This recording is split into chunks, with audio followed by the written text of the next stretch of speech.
Hello, I'm Elizabeth Connolly from Interview Skills Clinic, and today in this video I want to share with you some tips on how to improve your setup to create a great first impression online.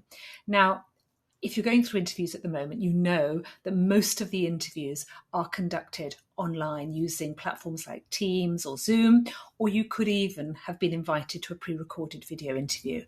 So how you set yourself up for the video interview beforehand is very important. Just in the same way that when interviews used to be face-to-face, the impression that you make as you walk through that door is really important.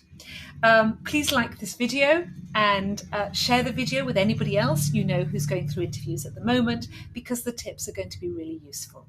So firstly, I want to talk about your framing, which is going to affect how you are using your body language or how your body language is being seen, as well as the lighting and also the sound. They're the three key areas that we need to focus on. So starting first of all with the framing. You can see that I've got here a wide angle lens. You don't need that. I just happen to have a wide angle lens. I prefer it. But you can just use an ordinary webcam in order to get a decent image of yourself. Now, I prefer the webcams that sit on the top of the screen rather than the integrated ones. The integrated ones tend to be below, not always, but they tend to be below, and therefore the camera is looking up your nose, which is just, yuck, not a good look, all right? But the key thing, so first of all, have a look to see what your integrated camera looks like. If it's not giving a great impression, then it's worth buying one of the many webcams that are on the market that can sit on top of your screen. Then we need to look, once you've got that, we need to look at your framing. Now, you are seeing me from what I call a mid shot. It's just below my waist. And that means that when I just move my hands and I'm talking, you're getting that sense of energy. All right. Most people that I see, their setup is something like this. Now I'm just going to lower my seat. Most people that I see for when we do video interviews and video coaching is a little bit like this. All right. Now the camera may be, at the bottom or the top, it doesn't make any difference, but the sort of setup I'm seeing is probably just below the shoulders. Now, the difficulty with this is that I can move as much as I want. Maybe the hands will flap in front of my face, but generally you're not seeing any body language at all. All you're seeing is me from the neck down. If you're going to ask me a difficult question, everything about it's like having a magnifier to the face. You can see every worried expression. You can see me thinking, and it's just not a good look.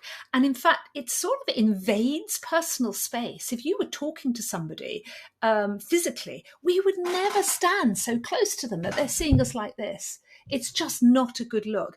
And, people say, well, it's how my setup is on Teams or what. That's fine. If you want to be like that at work and have your setup in a similar way, that's okay. But even as I am now, I'm slightly further back. It's still not a good look. It's too close. We've got too much space here above as well.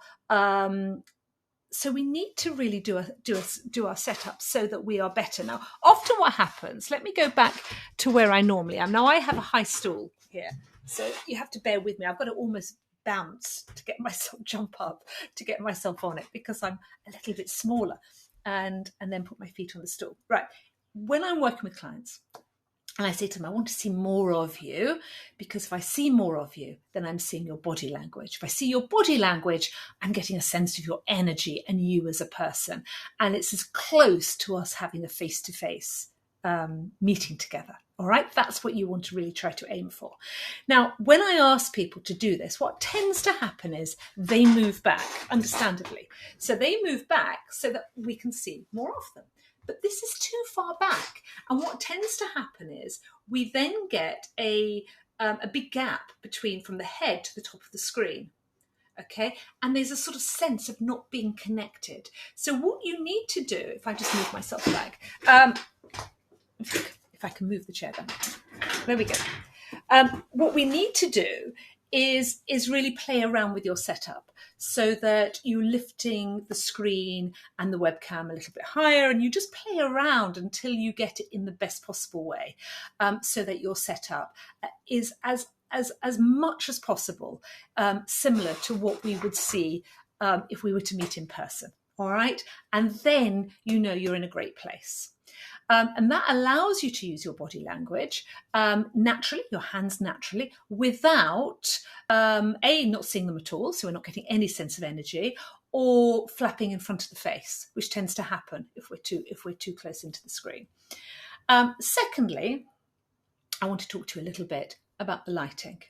Now, lighting doesn't have to be expensive. It doesn't have to be complicated. I like to think that you can see me okay on this setup. There's nothing professional about this setup at all. I'm sitting in my office, which is in the loft. I've got a hideous fluorescent light behind me, but is just out of the camera range. But the lighting still looks okay. It is acceptable. The reason that is the window is in front of me. It's not at the side of me. It's not at the back of me. It's in front of me. And that makes a really big difference. And that's what you want. You want as much light on you and your background to be a little bit darker. Now, you can see this more when I lift the blind. I personally don't like to sit with it like this and work with it like this, because I find the light just affects my eyes a little bit. Got blue eyes, so a little bit sensitive. There we go. Let's get the camera in focus. There we go. We're in focus. And you can see that really puts much more light on me. And the background, again, is a little bit darker, which is perfect. All right. I've also got a little light here. Let me just demonstrate. So that's without the light. It's just an ordinary office lamp. It's got a slightly orange sort of amber tone, which just warms up the image a little bit. It's not necessary. I tend to use it in the winter more than anything else when it's dark. It's dark outside, and it just lifts the colour a little bit and just makes it slightly warmer. But that's all you need. So really, really simple. You don't need to go to any great expense, but you do need to make sure that the window, that you change your setup for the interview, position yourself so that the window is in front of you. But if, like me, you find the light a little bit, your eyes are sensitive to the light, then maybe just stick up a blind or have some curtains that cover it for the interview. Now let me just demonstrate. Just push this down. There we go. There we go. So that's my normal setup, all right, for these video interviews. And also for when I'm doing coaching. I'm in exactly the same position here today as when I'm doing one-to-one coaching with my clients or running any of the meetings that I have. So thirdly, we've looked at framing, we've looked at our body language, we've looked at lighting, and now I really want to talk to you a little bit about sound. In my experience, it's the one area people really forget about because we assume that the microphone that is on our device is going to be of a reasonable quality enough to carry out an interview.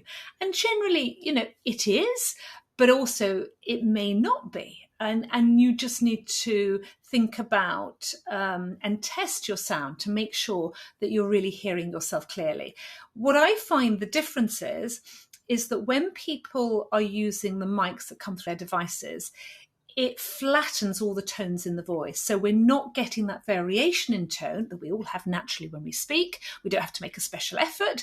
We all do use lots and lots of variation in the way that we speak. But it flattens all those sounds. So generally the voice sounds tired, and also the volume is not as good. And as a result of that, again, we just don't sound very energetic. So investing in some microphone of some kind, I think, is of real benefit. Now, look, I've been around a long time. Technology's changed. I've got a huge mic in front of me, which is a blue, I don't even know what it's called, just called a blue mic, I think. I had a feeling it was called a snowball, but maybe it's not. But I've had it there a long time. That gives really great sound. Today you don't need that. You can just use some AirPods and they will work really well, or something similar. But anything to enhance the quality of the sound makes a really big difference. You're going to sound energized. Who do we employ?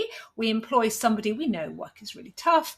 We know that, you can work long hours. Everybody who's there can sometimes feel not as energized as they did when they started. We're always going to employ somebody, yes, who's got the skills, but who sounds energetic, motivated.